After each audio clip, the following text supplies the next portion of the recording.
Shalom saudara-saudari yang saya kasih di dalam Tuhan Yesus Kristus.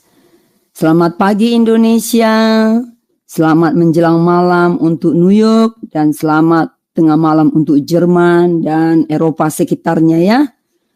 Puji nama Tuhan, kita bersyukur karena kita kembali jumpa ya di acara kesayangan kita, Renungan Pagi Sema Adonai. Mari kita membuka renungan pagi kita ini di dalam nama Bapa, Anak, dan Roh Kudus. Amin. Mari kita satu di dalam doa ya. Bapa yang baik, kami mengucap syukur dan berterima kasih Tuhan atas semua kebaikan Tuhan di dalam hidup kami. Bapa, sementara kami memulai renungan pagi kami mohon Bapa, Engkau datang di tengah-tengah kami, dan memberkati kami semua Tuhan. Dari awal hingga akhir renungan pagi ini kami serahkan di dalam kasih Tuhan. Biarlah renungan pagi ini menyenangkan hatimu dan sesuai dengan kehendak-Mu Tuhan. Berkati juga semua jaringan internet kami agar berjalan semua lancar dan baik tanpa ada gangguan. Dan berkati semua yang melayani, yang bertugas pagi ini Tuhan. Berikan kami setia melayani-Mu. Kami juga berdoa untuk Bapak Gembala kami, Bapak Daniel yang menyampaikan firman-Mu. Bapak, Engkau memberkati Bapak Daniel dan Engkau mengurapinya Tuhan. Biarlah setiap kebenaran firman nanti yang disampaikan menjadi berkat untuk semua orang. Terima kasih Tuhan. Dan segala gangguan yang tidak berasal dari Tuhan, kami patahkan di dalam nama Tuhan Yesus Kristus. Terpujilah nama Tuhan Yesus sekarang dan selama-lamanya. Terima kasih, dalam Yesus kami berdoa. Haleluya. Amin. Baik Ibu Bapak. Sebagai sambutan kita untuk pujian kita yang pertama, marilah kita memuji Tuhan bersama-sama dimanapun kita berada ya. Mari kita boleh juga angkat tangan, boleh juga menari ya. Baik, dengan judul pujian kita saat ini, Ku Masuki Gerbangnya, yang dibawakan oleh Ibu Murni dari Jerman. Dipersilakan. Ku masuki gerbangnya dengan hati bersyukur, halamannya dengan pujian. Kataku hari ini harinya Tuhan, ku bersuka sebab Dia girangkanku. Dia girangkanku, oh Dia girangkanku. Bersuka sebab Dia girangkanku, oh, Dia girangkanku, oh Dia girangkanku. Ku bersuka sebab Dia girangkanku. Ku masuki gerbangnya dengan hati bersyukur, halamannya dengan pujian. Kataku hari ini harinya Tuhan, ku bersuka sebab Dia girangkanku. Dia girangkanku, oh Dia girangkanku. Ku bersuka sebab Dia girangkanku, oh, oh. Dia girangkanku, oh Dia girangkanku. Ku bersuka sebab Dia girangkanku. Ku bersuka sebab Dia girangkanku.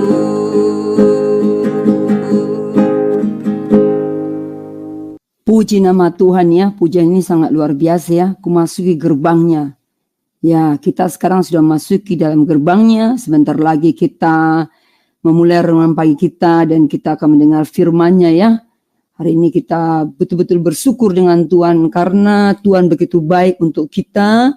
Dan hari ini juga adalah satu anugerah untuk Tuhan, anugerah untuk kita, di mana Tuhan berikan kita kesempatan untuk bisa mendengar firman-Nya.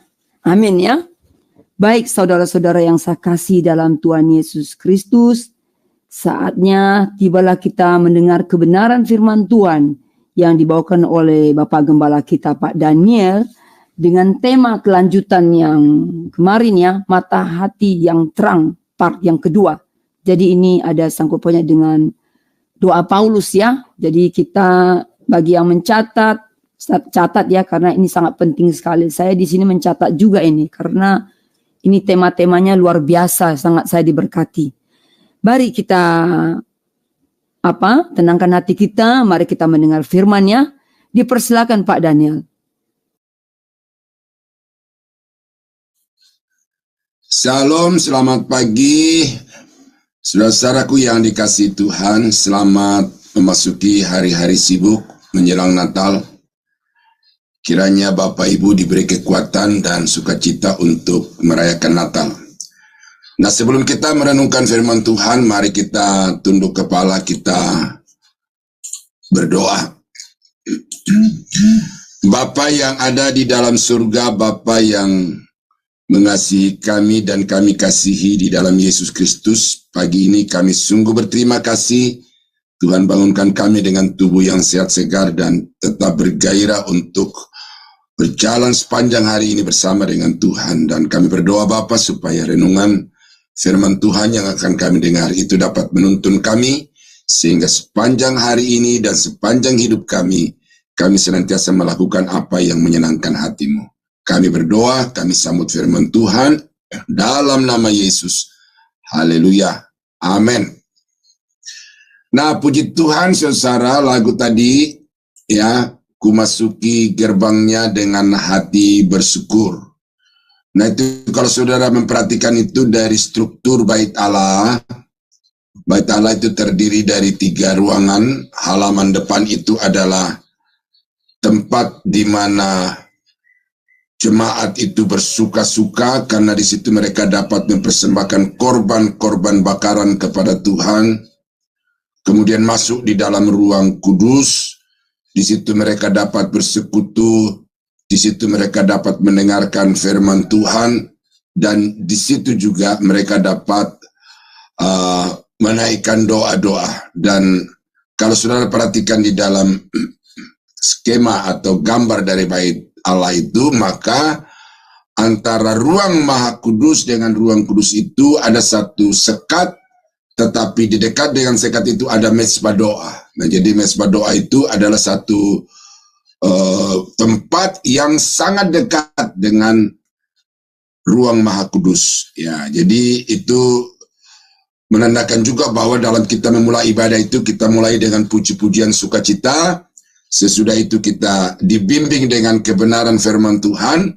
Baru dengan dasar bimbingan firman Tuhan itu kita bisa masuk ke dalam ruang Maha Kudus untuk bertemu secara langsung dengan Allah melalui doa-doa dan penyembahan kita kepada Tuhan. Nah, kalau skema bait Allah ini diperhatikan dengan baik dalam kaitannya dengan ibadah, maka saudara akan melihat bahwa setiap doa-doa yang kita naikkan kepada Tuhan itu mutlak juga harus dituntun oleh kebenaran firman Tuhan. Nah, jadi itu sebabnya maka awal mula saya mendapatkan gagasan ini, selain karena terinspirasi oleh doa Yabes yang begitu diagung-agungkan di banyak tempat, ya, saya mau mencoba memberi satu penyeimbangan dengan mengajarkan doa Yesus dan mengajarkan doa Paulus. Nah, tetapi maksud yang kedua daripada topik yang kita bahas begitu panjang ini adalah supaya saudara bisa melihat bahwa di dalam doa itu pun kita bukan asal ngomong, bukan asal mencurahkan hati kita kepada Tuhan, tetapi ternyata ada standar-standar yang sudah ditetapkan oleh Tuhan. Dan kalau kita bermaksud, berkeinginan di luar daripada standar yang telah ditetapkan oleh Tuhan itu, maka itu adalah sesuatu yang membuang-buang waktu. Nah, karena itu maka saya harap ya jangan jenuh, karena ini bagian dari pendewasaan iman, bagian dari pelayanan pastoral untuk membuat jemaat itu semakin dewasa di dalam pengenalan akan Allah, semakin dalam mengenal kebenaran firman Tuhan. Nah, pada pagi hari ini kita akan kembali merenungkan dari Efesus pasal 1, 18 sampai 23. Sebelum saya uraikan poin-poinnya, saya bacakan sekali lagi. Ya, ini harus dibaca dari ayat yang ke-15 ya, tapi saya lompat ke ayat yang ke-18. Dan supaya ia menjadikan mata hatimu terang, agar kamu mengerti pengharapan apakah yang terkandung di dalam panggilannya. Betapa kayanya kemuliaan bagian yang ditentukannya bagi orang-orang kudus, dan betapa hebat kuasanya bagi kita yang percaya sesuai dengan kekuatan kuasanya yang dikerjakannya di dalam Kristus dengan membangkitkan dia dari antara orang mati dan mendudukkan dia di sebelah kanannya di sorga, jauh lebih tinggi dari segala pemerintah dan penguasa dan kekuasaan dan kerajaan dan tiap-tiap nama yang dapat disebut, bukan hanya di dunia ini saja, melainkan juga di dunia yang akan datang. Dan segala sesuatu telah diletakkannya di bawah kaki Kristus, dan dia telah diberikannya kepada jemaat sebagai kepala dari segala yang ada. Jemaat yang adalah tubuhnya, yaitu kepenuhan dia yang memenuhi segala sesuatu. Nah, itulah bacaan kita pada pagi ini, Bapak Ibu yang dikasihi Tuhan, merupakan pengulangan dari kemarin. Nah, dan kemarin itu kita sudah membahas apa yang menjadi tujuan Paulus berdoa untuk jemaat, ya, supaya jemaat itu dibukakan mata hatinya, dibukakan mata rohaninya oleh Tuhan, dan supaya ia menjadikan mata hatimu terang. Nah, itu penekanannya di situ. Apa maksud daripada mata hati terang ini, atau apa tujuan Paulus berdoa supaya jemaat itu mata hatinya menjadi terang? Adalah supaya mereka mengerti pengharapan yang terkandung dalam panggilan Allah, supaya mereka mengerti kemuliaan yang disediakan Allah, supaya mereka mengerti hebatnya kuasa Allah yang telah membangkitkan Yesus dari antara orang mati itu. Itu kita sudah bahas kemarin, dan ini masih rangkaian kelanjutannya. Yang berikut adalah agar kamu mengerti bahwa segala sesuatu telah diletakkan di bawah kaki Kristus. Nah, jadi kuasa Allah itu nyata di dalam membangkitkan Yesus dari antara orang mati. Itu Bapa. Yang ditekankan di situ adalah Bapa, bahwa Bapa yang saudara sembah, Theos yang saudara sembah, Elohim yang saudara sembah, atau Yahweh yang saudara sembah itu adalah Allah yang maha kuasa, karena dia dapat membangkitkan Yesus dari antara orang mati. Dia berkuasa untuk memberikan kehidupan kepada orang-orang yang sudah mati. Nah, tetapi sampai di pada poin yang keempat di sini kita melihat bahwa Bapa yang maha kuasa itu telah memberikan atau telah meletakkan segala sesuatu di bawah kaki Kristus. Nah, segala sesuatu di sini merujuk kepada segala pemerintah, segala kekuasaan, segala raja, dan semua nama yang dapat disebut baik di surga maupun di bumi, itu telah diletakkan di bawah kaki Kristus. Ya, ayat yang ke-22. Dan segala sesuatu telah diletakkannya di bawah kaki Kristus. Ya, dan dia telah diberikannya kepada jemaat sebagai kepala dari segala yang ada. Nah, jadi kita melihat di sini bahwa Yesus itu dalam kenyataannya sekarang itu dia duduk di atas posisi yang tertinggi dari segala penguasa, dari segala kekuasaan, dari segala kekuatan roh-roh jahat. Itu Yesus menduduki kedudukan yang tinggi, dan kalau dikatakan diletakkan di bawah kakinya, artinya Yesus menampilkan diri atau menunjukkan diri sebagai pemenang, sebagai penakluk segala sesuatu, segala kekuasaan yang ada di bumi dan yang ada di dalam surga.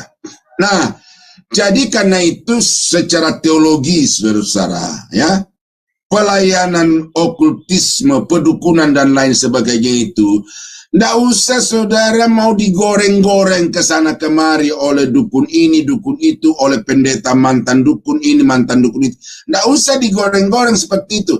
Karena begitu saudara memiliki Yesus di dalam hati saudara, saudara memiliki Yesus di dalam kehidupan saudara, maka segala kekuatan, segala kuasa itu takluk, telah ditaklukkan di bawah kaki Yesus. Dan saudara tinggal hanya berjalan dari satu kemenangan kepada kemenangan oleh karena saudara berjalan bersama dengan Yesus.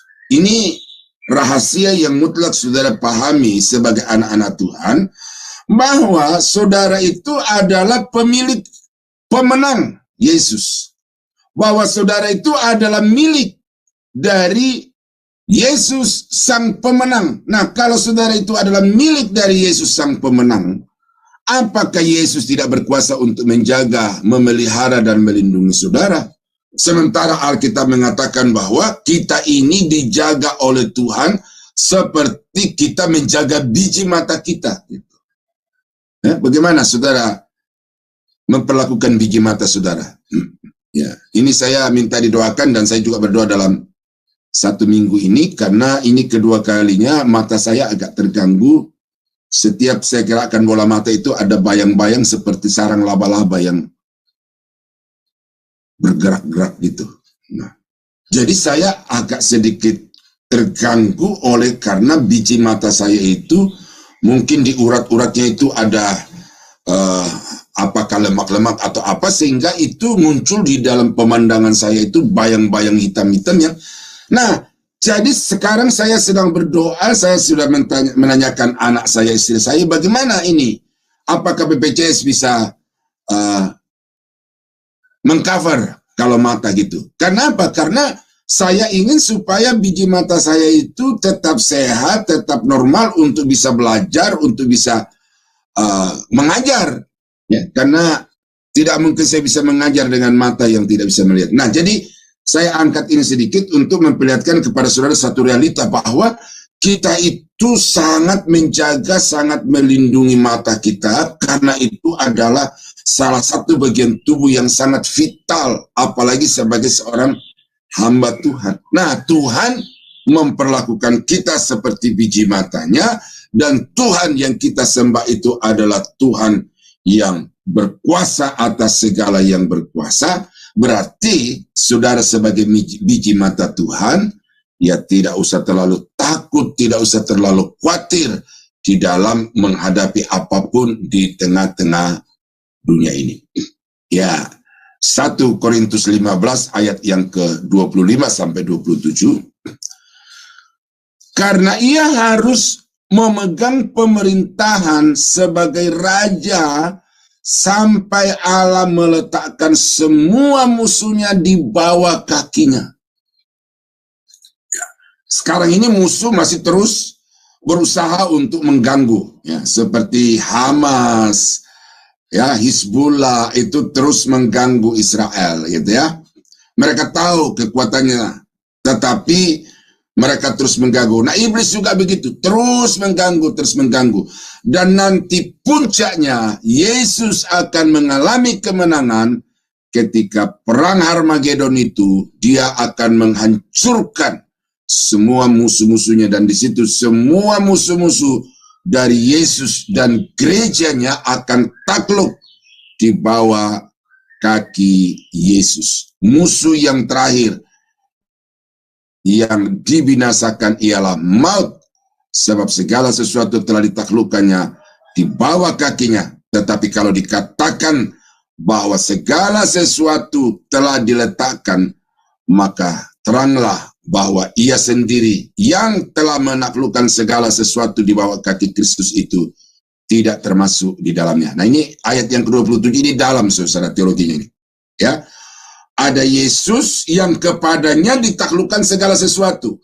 Lalu ada pribadi yang lain yang menaklukkan segala sesuatu itu di bawah kaki Yesus. Tetapi pribadi yang menaklukkan segala sesuatu di bawah kaki Yesus ini, itu tidak termasuk yang takluk di bawah kaki Yesus. Berarti antara Yesus dan yang menaklukkan segala sesuatu di bawah kakinya itu memiliki kesetaraan yang sama, sempurna, persis. Tidak ada yang lebih tinggi, tidak ada yang lebih rendah. Dan ini satu ajaran atau doktrin Tritunggal yang saudara mesti pahami, bahwa di antara Bapa dan Anak itu tidak ada hierarki lebih tinggi, lebih rendah, tetapi setara di dalam kedudukan, di dalam kekuasaan. Jadi Yesus itu adalah penakluk segala sesuatu. Dan takluknya segala sesuatu di bawah kaki Yesus itu tidak terlepas dari peranan Bapa yang juga terlibat di dalam seluruh aktivitas pelayanan dan pekerjaan Tuhan Yesus. Nah, jadi dari Rasul Paulus ini kita melihat 1 Korintus itu dia memberikan satu ketegasan bahwa tidak ada lagi kekuatan yang tidak takluk di bawah kaki Yesus, karena maut sekalipun itu telah dikalahkannya dengan kebangkitan dari antara orang mati. Ibrani pasal 2 ayat yang ke-7 dan 8. Namun engkau telah membuatnya untuk waktu yang singkat sedikit lebih rendah daripada malaikat-malaikat, dan telah memahkotainya dengan kemuliaan dan hormat. Nah, ini bicara tentang Yesus yang berinkarnasi. Dia Allah yang sempurna, jauh lebih tinggi daripada malaikat-malaikat, tetapi di dalam kerangka penyelamatan, dalam tugas penebusan, dia menambahkan bagi dirinya sifat-sifat kemanusiaan, sehingga dalam jangka waktu yang singkat dia kelihatan lebih rendah daripada malaikat-malaikat.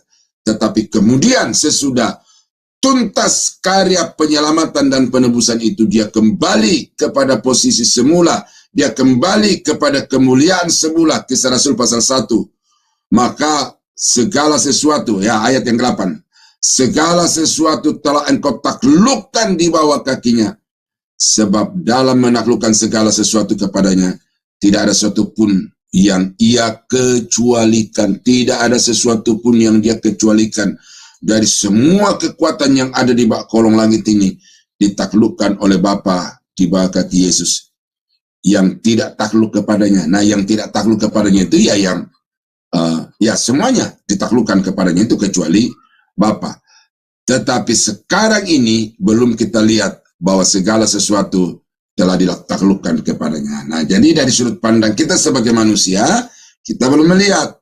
Ya, itu tadi saya katakan itu, nanti di perang Armageddon itu kita akan turun dari awan-awan bersama-sama dengan Yesus yang disertai juga dengan malaikat-malaikatnya, dan pada saat itu Yesus dengan pedang yang keluar dari mulutnya, dia akan membinasakan semua antikris dan tentara-tentaranya yang dikatakan di dalam kitab Wahyu 20.000 laksa. 20.000 laksa dalam sekali hembusan nafas itu musnah. Saudara-saudara, saya sedikit lulik ya tentang jumlah prajurit-prajurit yang ada di negara-negara, dan prajurit terbesar itu adalah Cina dengan 2 juta pasukan tentara angkatan perang. Nah, nanti waktu Yesus melakukan atau mengalami kemenangan terakhir itu bukan hanya 2 juta yang ditaklukkan, tetapi 200 juta sekaligus. Jadi saudara bisa melihat di situ ada satu koalisi besar yang datang ke Yerusalem, ke lembah Yosafat untuk berperang melawan umat Tuhan tetapi kemudian pada saat itu Yesus akan memusnahkan, membinasakan mereka dengan pedang yang keluar dari mulutnya. Itu kemenangan yang gilang gemilang. Jadi saudara-saudara, kita sudah mengalami kemenangan oleh karena Yesus sudah menang. Kita memiliki pengharapan menang oleh karena Yesus sekali lagi akan menunjukkan kemenangannya atas musuh-musuhnya. Itu sebabnya Paulus berkata, aku senantiasa mengingat kamu dalam doaku dan meminta supaya ia memberikan kepadamu roh hikmat dan wahyu, dan meminta supaya ia menjadikan mata hatimu terang, bahwa kamu ini sesungguhnya adalah pemenang-pemenang oleh karena kamu menjadi milik dari pemenang dan kamu adalah pengikut dari sang pemenang itu. Nah, saudara-saudara kekasih dalam Tuhan, kalau ada sedikit kesulitan, jangan terlalu dibesar-besarkan, jangan dikit-dikit menangis, sedih, khawatir, cemas, ya. Masalahmu tidak seberapa dibandingkan dengan masalah orang lain. Masalahmu tidak seberapa dibandingkan dengan kekuatan yang ada di dalam diri saudara. Dan karena itu, percaya sungguh, bersyukur senantiasa, karena saudara ada jaminan kemenangan, baik sekarang maupun di masa yang akan datang. Itu yang pertama hari ini. Apa yang menjadi tujuan dari doa Paulus supaya jemaat memiliki mata hati yang terang, supaya mereka dapat melihat dengan jelas bahwa Yesus itu adalah sang penakluk lebih daripada penakluk manapun di atas muka bumi ini. Ya, lalu tujuan yang berikut, Paulus mendoakan kepada Tuhan supaya jemaat itu dibukakan hatinya agar mereka dapat melihat dengan terang apa yang Tuhan kerjakan, adalah bahwa jemaat itu sesungguhnya tubuh Kristus. Ayat yang ke-23. Ya, jemaat yang adalah tubuhnya, yaitu kepenuhan Dia yang memenuhi semua dan segala sesuatu. Nah, di dalam berjemaat sekarang ini, saudara-saudara, saya dapat memastikan bahwa masih lebih banyak orang Kristen yang belum memahami apa arti jemaat itu sesungguhnya. Saya dapat memastikan bahwa sebagian pendeta-pendeta juga belum memahami apa arti jemaat itu sebenarnya. Apa indikasinya? Indikasinya adalah pendeta yang satu dengan pendeta yang lain saling gontok-gontokan, saling bersaing secara bisnis, secara negatif di dalam mengelola jemaat Tuhan. Bahkan saling berupaya untuk mengeliminir gereja-gereja yang lain. Ini fakta, tidak usah kita tutup-tutupi.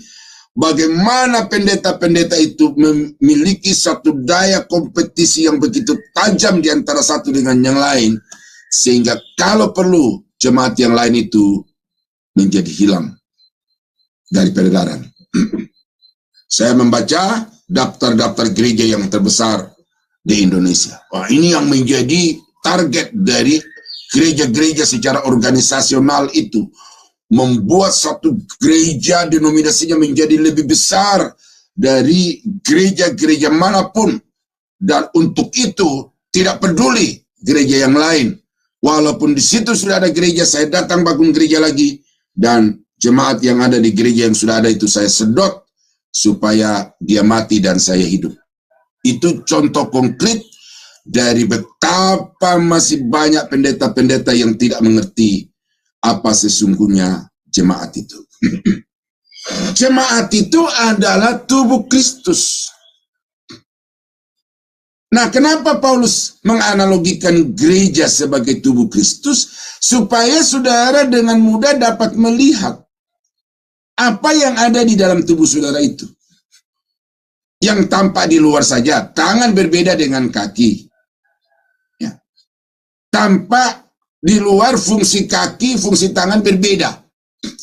Belum lagi kalau kita masuk ke dalam. Ya. Saya bukan dokter ya, tetapi saya suka menyembeli makanan khas. Dan ada paru-paru, ada jantung, ada hati, ada usus, ada lambung. Ususnya saja itu beraneka bentuk itu. Nah, ternyata setelah saya sedikit menyimak dari penjelasan dokter-dokter itu masing-masing punya fungsi, peranan. Dan kalau salah satu dari organ itu rusak, maka itu mengganggu keseluruhannya. Karena tubuh itu adalah jaringan, tubuh itu adalah sistem. Nah, jadi Paulus mengambil tubuh manusia itu sebagai satu analogi, sebagai satu gambaran tentang gereja Tuhan. Menandakan bahwa sesungguhnya gereja itu adalah sebuah sistem. Sistem. Karena itu sistem gereja tidak boleh sama dengan sistem dunia. Kata kosmos di dalam Roma pasal 12 itu banyak juga yang menerjemahkan sebagai sistem. Bukan dengan dunia saja, tetapi dapat diterjemahkan dengan sistem-sistem dunia. Karena itu gereja harus memiliki sistem yang berbeda dengan sistem yang ada di dunia lain, seperti politik, seperti bisnis. Kalau politik itu saling mencekal, kalau bisnis itu saling makan-memakan, tetapi kalau sistem gereja atau tubuh Kristus itu justru harus saling menunjang, saling melengkapi satu dengan yang lain. Nah, inilah tubuh Kristus. Saudara yang ada di Jerman, saudara yang ada di Amerika, ada di Indonesia, di berbagai kota yang ada di Indonesia, kita terpisah dengan tempat, tetapi kita terhisap atau terhubung dalam satu jaringan tubuh Kristus yang kita harus saling mendukung, saling membantu. Ada teman, ya, mantan dari penjara, saudara. Dia bergumul karena anaknya sekolah di Singapura, dia main basket lalu terkilir. Nah, saya juga baru dengar ini, ada kasus seperti ini. Kakinya terkilir, katanya tulang-tulangnya di bagian engkelnya itu hancur. Lalu berita terakhir yang saya dengar adalah diamputasi. Waduh, ini pergumulan kami dengan teman itu, sudah. Tetapi yang saya mau sampaikan kepada Bapak Ibu di sini, memang kadang-kadang ya di dalam gereja itu sebagai satu jaringan, sebagai satu sistem. Kalau memang ada gereja tanda petik yang tidak lagi berfungsi sebagai gereja, maka mungkin dokter, ya, dokter itu, tanda petik juga dokter itu ya bertindak untuk harus mengamputasi bagian tubuh yang tidak sehat itu, karena akan menghancurkan jaringan yang lain. Nah, bagi saya, gereja yang perlu diamputasi itu adalah gereja yang tidak mengakui Yesus Tuhan. Gereja denominasi, ya, bukan gereja organisme. Gereja denominasi yang harus diamputasi adalah gereja yang tidak mengakui Alkitab sebagai satu-satunya kebenaran yang mutlak, otoritas yang tertinggi. Kalau ada gereja-gereja yang mau mensejajarkan Alkitab dengan kitab-kitab suci yang lain, maka seharusnya gereja itu diamputasi, karena lambat atau cepat dia akan merambatkan pembusukannya itu ke bagian-bagian yang lain. Saudara tahu tentang orang yang kena diabetes? Di depan rumah saya ada 3 orang yang kena diabetes, dan 1 itu terancam untuk diamputasi, tetapi masih bertahan sampai sekarang. Nah, karena apa? Dokter bilang kalau ini tidak diambil satu tindakan, maka ini akan mempengaruhi jaringan di dalam tubuh si pasien itu. Nah, jadi saudara-saudara, gereja itu sebuah jaringan. Kalau ada gereja yang mau sendiri, berarti sama seperti tubuh tangan yang merasa bisa tanpa kaki, yang merasa bisa tanpa mulut.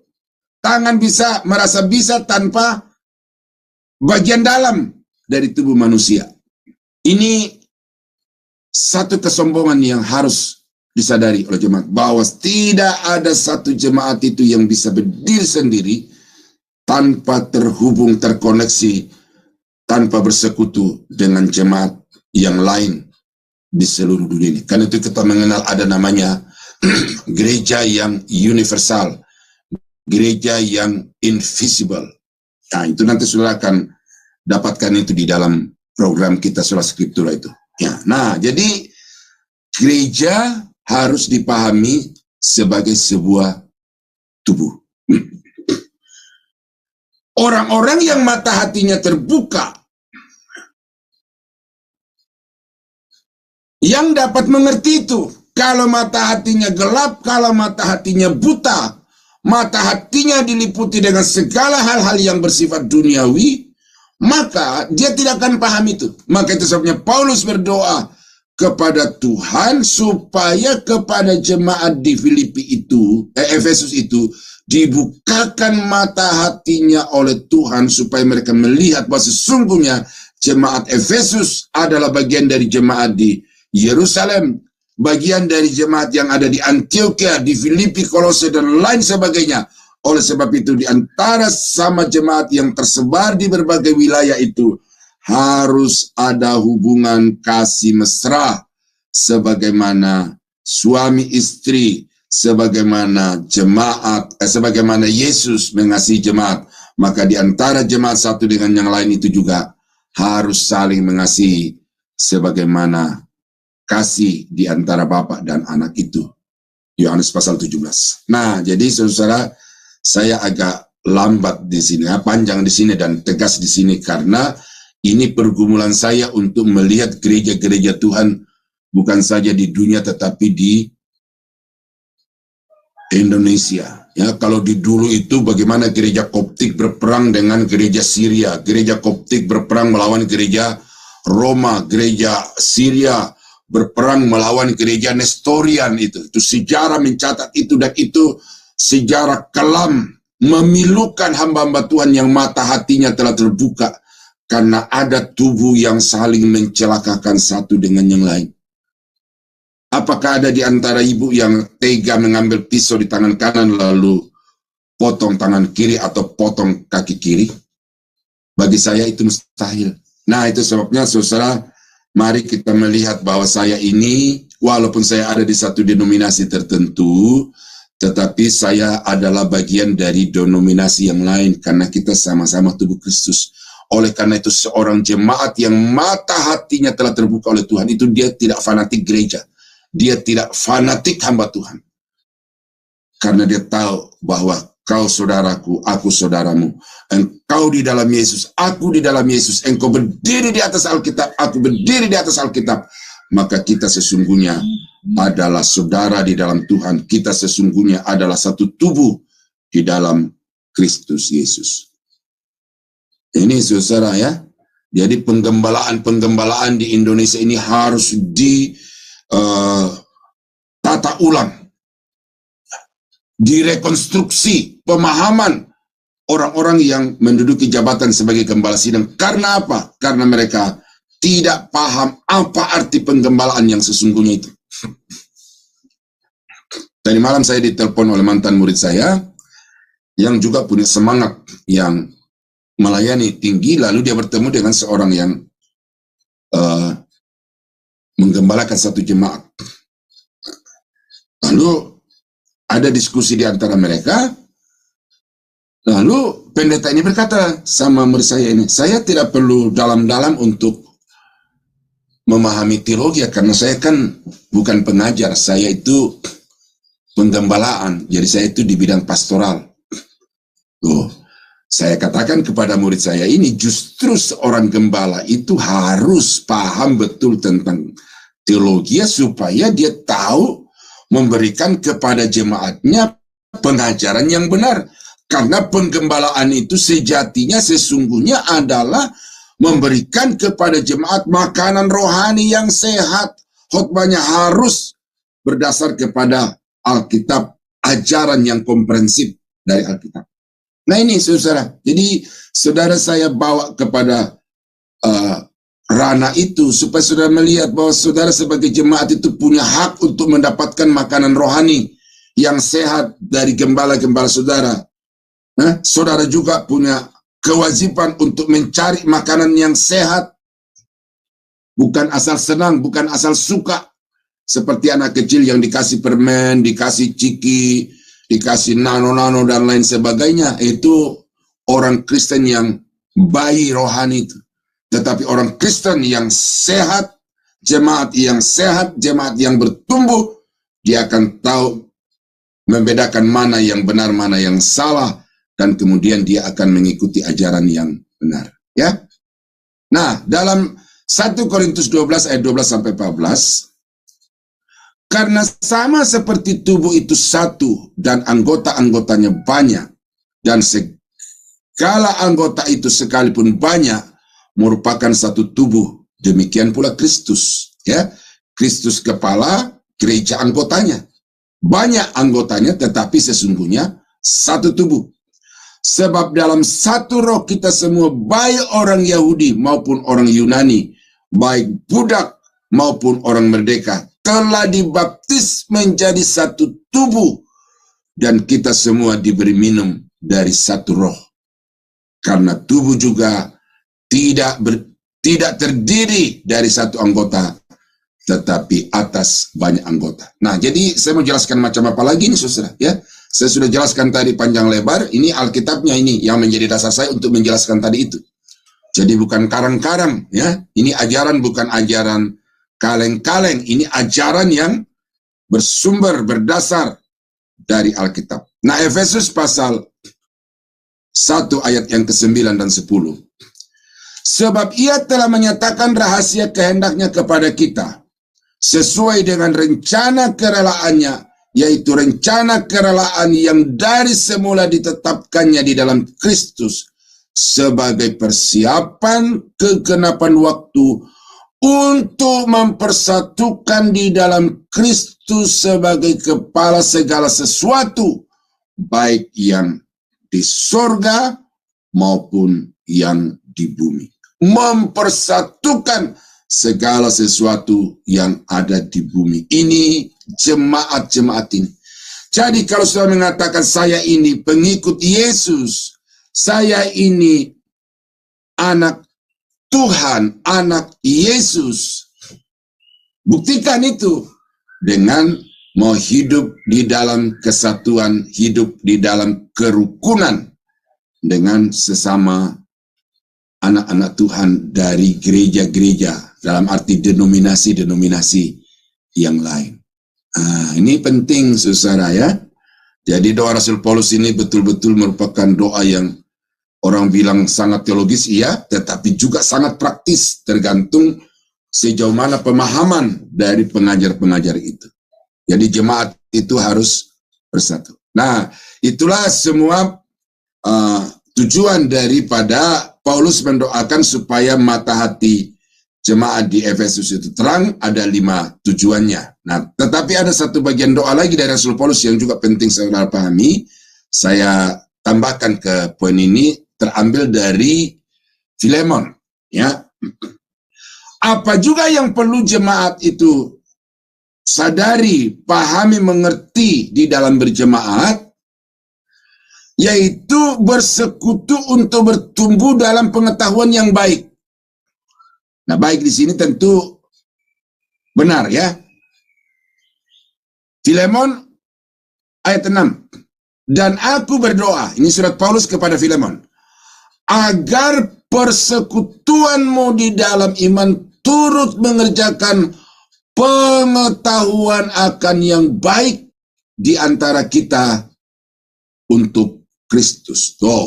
Jadi ini doa Paulus untuk Filemon dan jemaat yang bersekutu di rumahnya.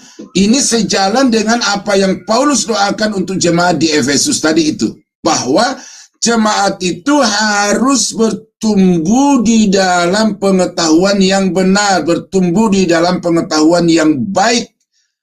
Bukan saja di dalam membangun relasi di antara sesama umat Tuhan, sesama orang percaya, tetapi juga pengetahuan yang baik itu akan mempengaruhi hubungan dengan Kristus. Itu sebabnya doa Paulus untuk jemaat di Efesus itu berdoa supaya jemaat mengenal Allah dengan benar, berdoa supaya jemaat itu mengerti bahwa mereka adalah satu jaringan dengan sesama anggota tubuh Kristus di tempat yang lain. Ini saya bacakan dari versi yang lain. Ya, ini satu pola bagaimana memahami satu ayat itu dengan gampang, saudara, adalah dengan membaca versi-versi yang lain.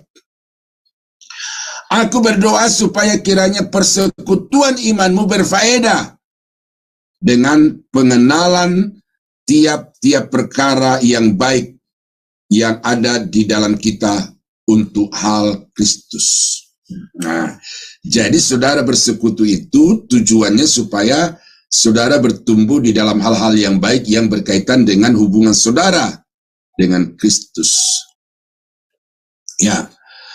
That the sharing of your faith may become effective by acknowledgement, ya, dengan pengetahuan dari segala sesuatu yang baik, ya, of everything good things yang ada di dalam kamu in Christ Jesus. Itu dari New King James Version begitu. Jadi sama, saudara-saudara, ya. Memang ada sedikit pengembangan-pengembangan yang memperluas wawasan kita, tetapi dari tiga versi ini jelas bahwa seorang jemaat itu harus mengerti tujuan ibadah, tujuan persekutuan itu. Persekutuan bukan sekedar untuk membina komunitas, membina relasi, tetapi persekutuan itu atau ibadah itu salah satu fungsi yang paling esensi adalah untuk mengerjakan di dalamnya hal-hal yang baik, untuk mengetahui di dalamnya hal-hal yang baik yang berkaitan dengan iman kepada Yesus Kristus. Ini dalam ini, saudara, ya. Ibrani 10 ayat yang ke-25. Janganlah kita menjauhkan diri dari pertemuan-pertemuan ibadah kita, seperti dibiasakan oleh beberapa orang, tetapi marilah kita saling menasehati, ya. Marilah kita saling menasehati. Karena itu biarlah persekutuanmu itu efektif. Persekutuanmu itu biarlah berfaedah. Berfaedah dalam hal apa? Saling menasehati. Ya, saling menasehati. Dan semakin giat melakukannya menjelang hari Tuhan yang mendekat itu. Nah, jadi jemaat itu kalau sudah bertumbuh dewasa di dalam Tuhan, jemaat dengan sendirinya akan mengambil peran bagi dirinya untuk sesama anggota jemaat. Inilah yang dikatakan berfaedahnya persekutuan itu. Kalau persekutuan itu justru mempertajam perselisihan, mempertajam persaingan antara satu jemaat dengan jemaat lain, berarti persekutuan itu tidak memberi faedah, tidak efektif menurut King James.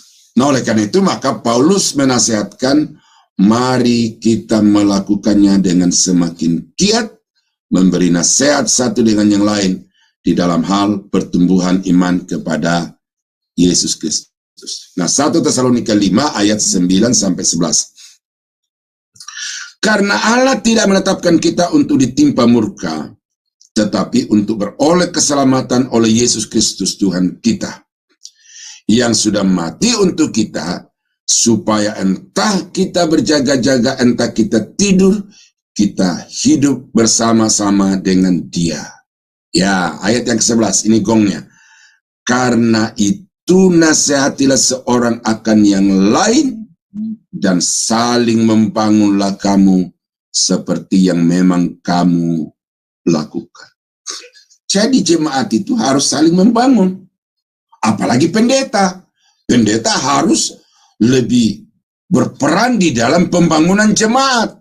Membangun bukan hanya sebatas komunitas, membangun bukan hanya sekedar atau sebatas memberdayakan jemaat secara ekonomi, tetapi membangun yang dimaksud di sini adalah menumbuhkan pengetahuan yang benar tentang Alkitab, menumbuhkan pengetahuan pengenalan yang benar tentang Allah, dan mendorong jemaat untuk giat dan aktif di dalam semua pengetahuan yang mereka ketahui itu secara bertanggung jawab.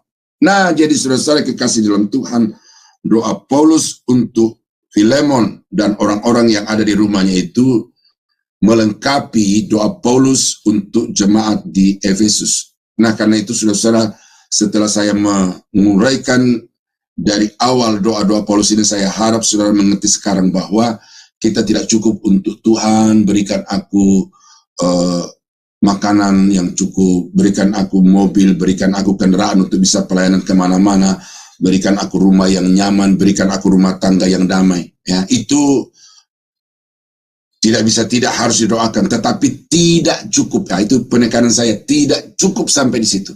Mari kita berdoa untuk mencapai target-target doa sebagaimana yang sudah dicanangkan oleh Paulus di dalam seluruh rangkaian renungan berseri yang saya sampaikan dari pertama sampai akhir. Nah, kiranya firman Tuhan pada pagi hari ini dapat menjadi berkat bagi Bapak Ibu, sehingga saudara semakin sadar bahwa kita ini sebagai anak-anak Tuhan harus memiliki satu kehidupan yang harus sama seperti yang dikehendaki oleh Tuhan.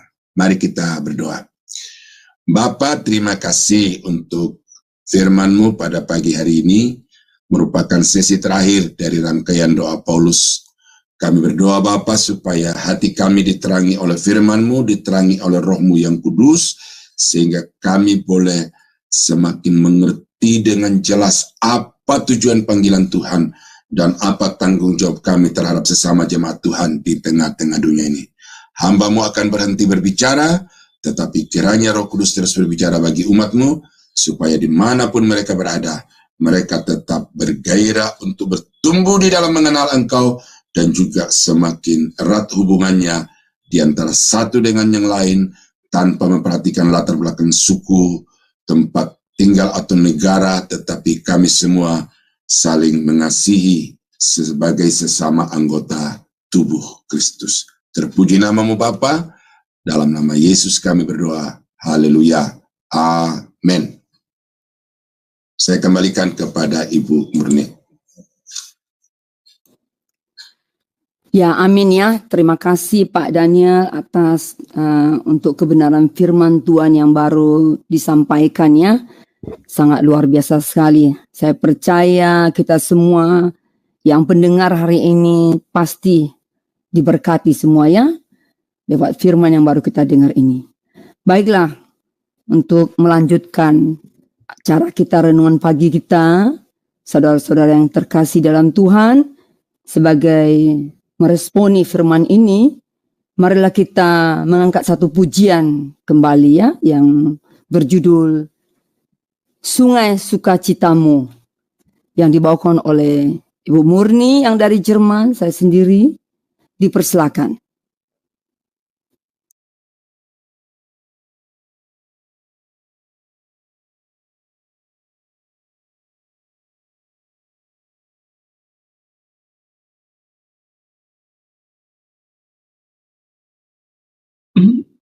Kelihatannya Pak Franz.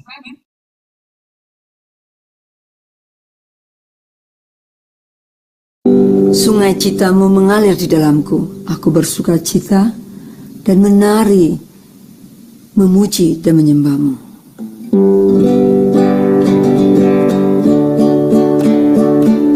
Sungai sukacitamu mengalir dalamku. Anggus sukacitamu melimpah dalamku. Menari dan bersuka, pujimu di setiap waktu, sebab sungai sukacitamu ada dalamku. Mengalir bersamamu, bersuka di dalammu, mengikutimu Tuhan dalam kegerakanmu, melayani melayanimu Tuhan di dalam sukacitamu, sebab hanya Tuhan yang membuat sukacitaku penuh.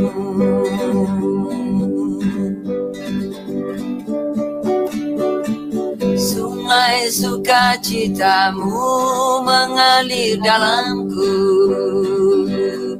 Amin. Anggur sukacitamu melimpah dalamku. Amin. Tuhan. Ku menari dan bersuka, pujimu di setiap waktu, sebab sungai sukacitamu ada dalamku. Mengalir bersamamu, bersuka di dalammu, mengikutimu Tuhan dalam kegerakanmu, melayanimu Tuhan di dalam sukacitamu, sebab hanya Tuhan yang membuat sukacitaku penuh. Mengalir bersamamu, bersuka di dalammu, mengikutimu Tuhan dalam kegerakanmu, melayanimu Tuhan di dalam sukacitamu, sebab hanya Tuhan yang membuat sukacitaku penuh. Sebab hanya Tuhan yang membuat sukacitaku penuh.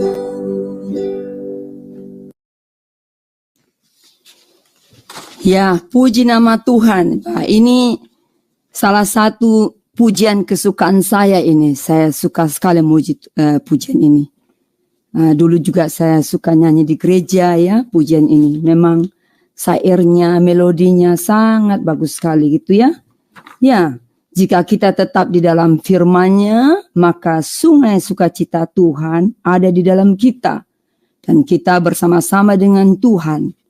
Firman yang baru kita dengar tadi, doa Paulus ini mengingatkan kita, mengajari kita. Jika kita memahami firman-Nya, maka mata hati kita jadi terang menerang. Jadi di mana ada terang Tuhan, di situ ada sukacita, di situ ada damai sejahtera, di situ ada gembira. Dari itu, saudara-saudari yang saya kasih dalam Tuhan, tetaplah di dalam Tuhan ya. Jangan keluar ya, kalau itu saya ingat Yohanes 15 ya.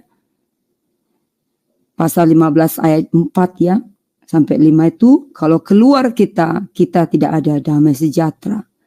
Nah, puji nama Tuhan ya, pujian ini sangat luar biasa sekali. Baik, untuk selanjutnya, marilah kita satu di dalam doa ya. Saya akan bawa dalam doa. Nanti kita akan terakhir akan menerima doa berkat dari Bapak Gembala.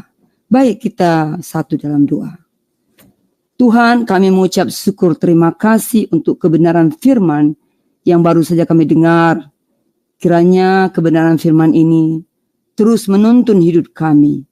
Agar kami bukan saja sebagai pendengar-pendengar, tapi jadi pelaku dengan firman itu. Terima kasih Tuhan, di mana Engkau telah hadir di tengah-tengah kami. Kami mengucap syukur atas kehadiran-Mu yang banyak mengajari kami tentang doa Paulus ini. Terima kasih Bapak. Kami juga berdoa Tuhan untuk Bapak Gembala kami, Bapak Daniel, yang Engkau telah kirimkan di tengah-tengah kami Tuhan.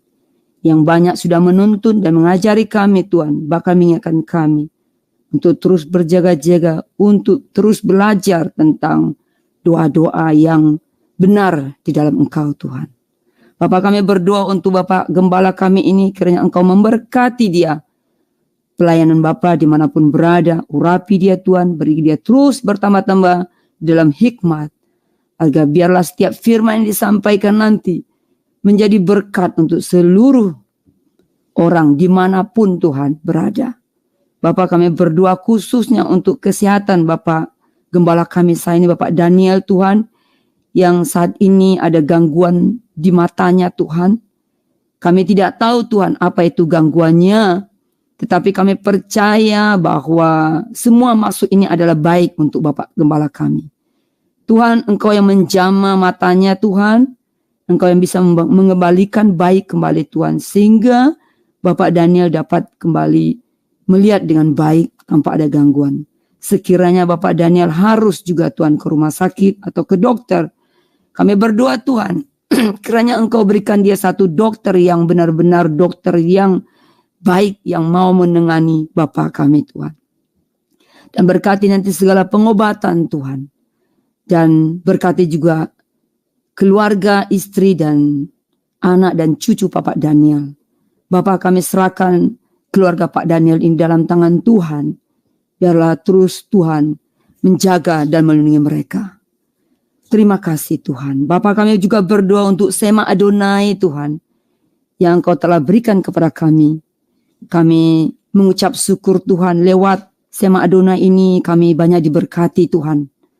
Dan kami tentu mengucap syukur tidak putus-putus untuk Tuhan. Berkati semua tim yang bekerja di dalam Sema Adonai ini. Biarlah terus jadi pelayan-pelayan Tuhan yang setia di dalam pelayanan Tuhan. Terima kasih Tuhan. Dan kami juga berdoa sebentar kami akan berpisah. Kami mulai lagi kembali aktivitas kami. Tuhan, kami serahkan hari-hari kami di dalam tangan Tuhan, di dalam kasih Tuhan, dalam perlindungan Tuhan. Terima kasih Bapa, dan kami berdoa dan mengucap syukur. Dalam nama Yesus kami berdoa. Haleluya. Amin.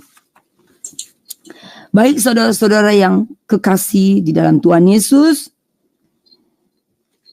saya mau menginformasikan bahwa tiap hari Senin dan tiap hari Sabtu, tim Sema Adonai mengadakan doa syafaat. Bagi saudara-saudara, ibu bapa dimanapun berada yang memerlukan doa dukungan, tolong memberitahukan kami atau naik ke Zoom Sema Adonai. Jadi seperti biasanya doa syafaat ini tidak di-live-kan ya. Harap dimakluminya. Jadi dari itu kami mohon jika Bapak Ibu mau tolong datang atau hadir di tengah-tengah kami. Baik, sebelum kita mengakhirinya, marilah kita menerima doa berkat dari Bapak Gembala kita, Bapak Daniel. Dipersilakan Bapak. Ya. Bapak, terima kasih untuk pimpinan Tuhan dalam renungan pagi Sema Adonai dari awal sampai akhir. Kami berterima kasih untuk berkat-berkat yang sudah kami terima melalui pujian, melalui firman, juga melalui doa-doa yang sudah dinaikkan. Dan sekarang Bapak, kami akan mengakhiri, akan kembali kepada aktivitas kami sepanjang hari ini. Tolong kami, kuatkan kami, sertai semua yang kami kerjakan agar berhasil, dan dengan itu kami semakin hidup mempermuliakan nama-Mu. Saudara kami di Jerman, di Amerika, di Indonesia, dimanapun kami berada, jaga kami, jauhkan dari segala mara bahaya, supaya kami semua sehat sentosa, dan dengan itu kami dapat terus menjadi saluran berkat kepada lebih banyak orang. Kami akhiri renungan pagi Sema Adonai hari ini di dalam nama Yesus. Saudara-saudara sidang jemaat yang dikasihi Tuhan, kiranya anugerah dari Allah Bapa di dalam sorga, damai sejahtera dari Tuhan kita Yesus Kristus, serta persekutuan kuat kuasa Roh Kudus, kiranya menyertai kita sekalian dari sekarang sampai selama-lamanya. Di dalam nama Yesus, kami akhiri renungan pagi Sema Adonai pada pagi ini. Haleluya. Amin. Amin, amin, amin. Baik saudara-saudara dimanapun berada ya, dengan berakhirnya doa blessing ini, doa berkat ini, berarti berakhir pula lah renungan pagi kita. Sampai jumpa besok pagi ya. Tuhan Yesus memberkati. Salam. Shalom.